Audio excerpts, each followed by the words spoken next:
Grabe, ito netizens. Korean food daw bago mag-Pinas. Someone is so excited! Annyeong! Hi everyone! Welcome back to my channel. This is Tonette and this is my life in Korea. Samahan niyo ako ngayong araw na to. Diyan lang kayo! Ina is making s'more cookie. Kanina pa yan gumagawa. Bibigay daw niya sa cousins niya and kay nanay and tatay sa Philippines. Gift niya.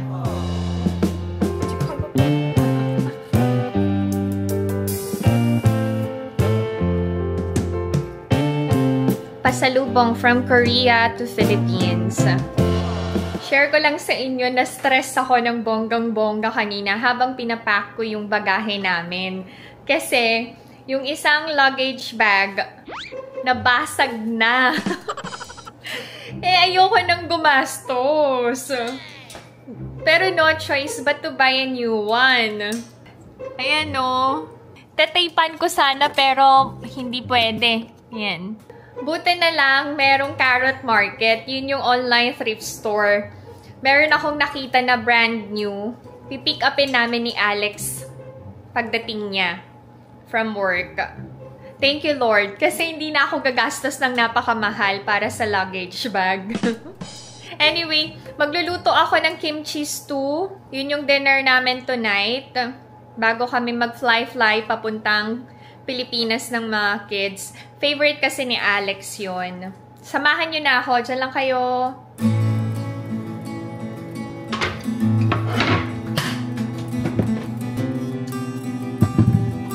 Nakakapag-uwi ako ng kimchi this time. Ipagluluto ko ng kimchi stew ang family ko. Nag-worry si Ina. Baka daw hindi magustuhan ng mga cousins niya. Sabi ko magugustuhan nila yan. Oh, mom's gonna prepare some gifts later. Lagay tayo ng sesame oil. Lagay na natin ang kimchi.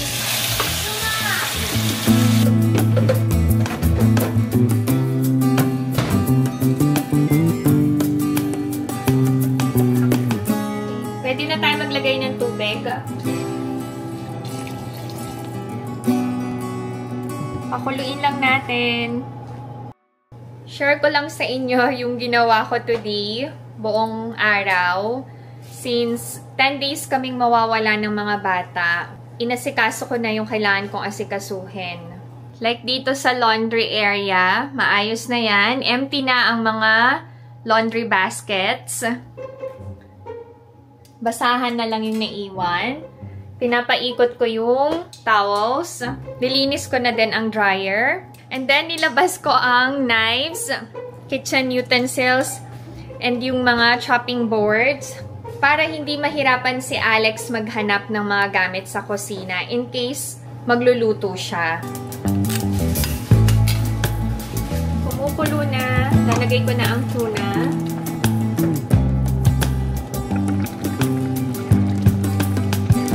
Maglagay ako ng konting garlic. Konting kulo lang and then daan ang aking tuna kimchi stew. Mag-a-unbox kami ng mga kids. May natanggap kaming regalo from Netizens. Daan ang s'more cookies ni Ina. Wow! Oh, careful, careful. Chocolate.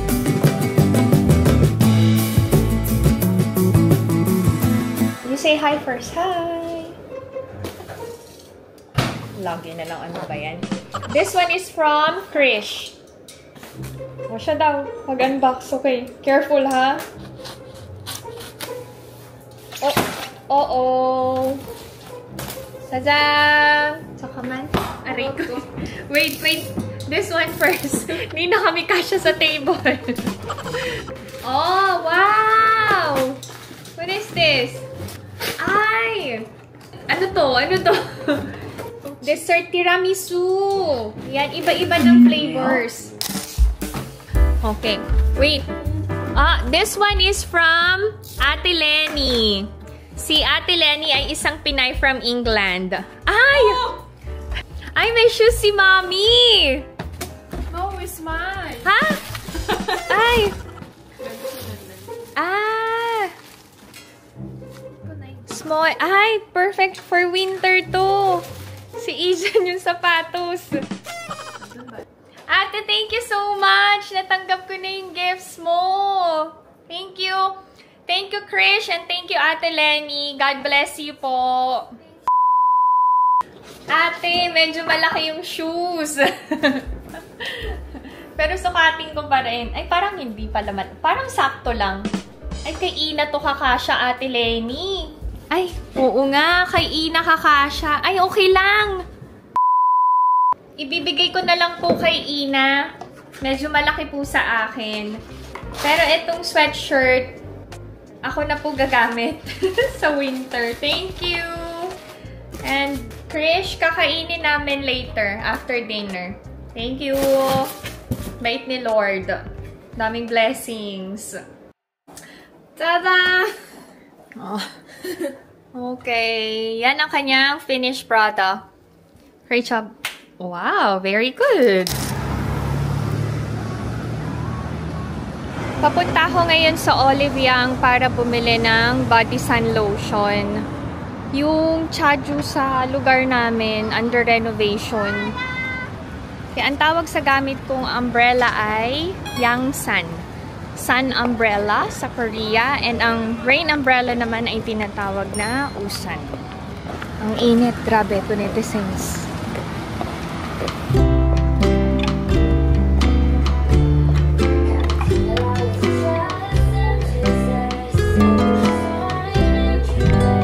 Ni Rose. Mga naka-sale 1+1. Pero ito yung sa body. Bili ako nito since magsuswimming kami. Ito lang talaga yung bibiling ko. This time, bibili ako ng pork belly for samgyeopsal. Gusto ko mainiinan ng samgyeopsal. Korean food daw, bago mag-Pinas.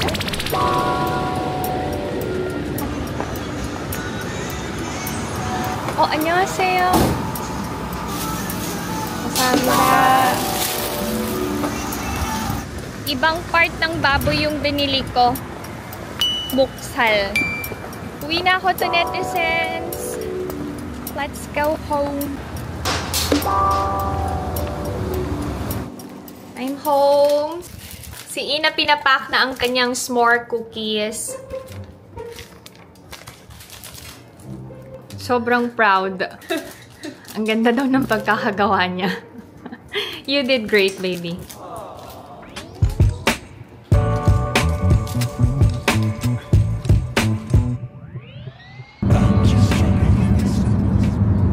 Pipick upin namin ni Alex yung nabili kong luggage bag from Carrot Market. Ang dami ko kasing inasikaso para hindi mahirapan si Alex and maayos lahat sa pag-uwi namin ng mga bata. Na-overfatigue na naman ako. Hindi pa ako nakakatulog talaga ng maayos. Babaw-babaw ng tulog ko.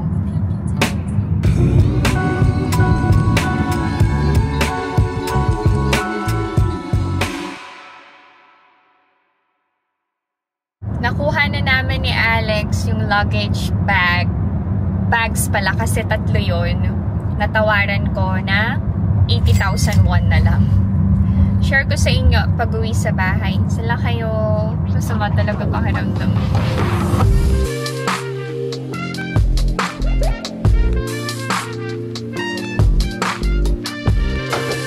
We're already home. Mag-prepare lang ako ng dinner. Luto ako ng pork. Pagkatapos ng dinner, mag-aayos pa ako ng bagahe. Masama na pakiramdam ko. Lagyan ko ng konting olive oil yung pan. Na-scratch ni Alex yun.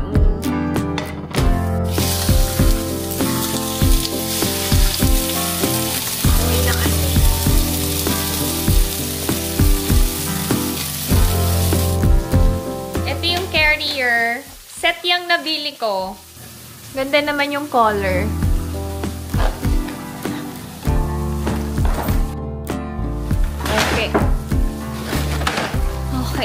Ay, okay naman din.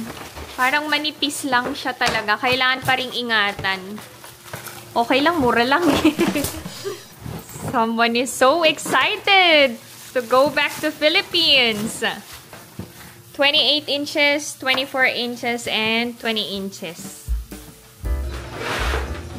Naayos ko na yung luggage ni Ijun. Pasalubong to sa pamangkin ko. Ito, spam.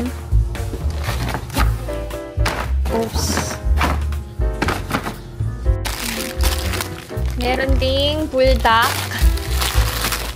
And itong rice snack. Ito ang dinner ni Alex and ng mga kids. Hindi na ako kakain.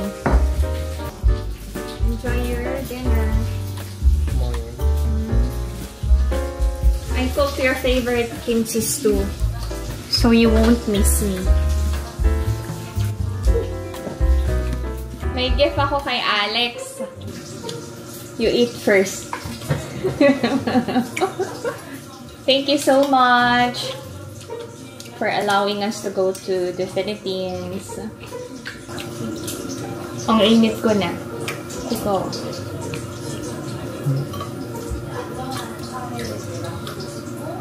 Si Ina and si Ijun, walang kawala sa academy. Sobrang busy nila today para sa makeup class. Advanced class na. Since a-absent sila ng ilang klase din. Pagod yung dalawang bata pagdating nila dito. Tapos, madaling araw kami aalis kasi morning yung flight namin. Sa plane na kami matulog. Nakakaintindi ba ng Tagalog si Alex? Konti. Nagtatagalog ako. Sumagot. Boko yun. Sorry. Okay, this is your gift. Honey! 정말로. Thank you for working so hard. 고마워요. Thank you for everything that you do for us. Show them, what is that?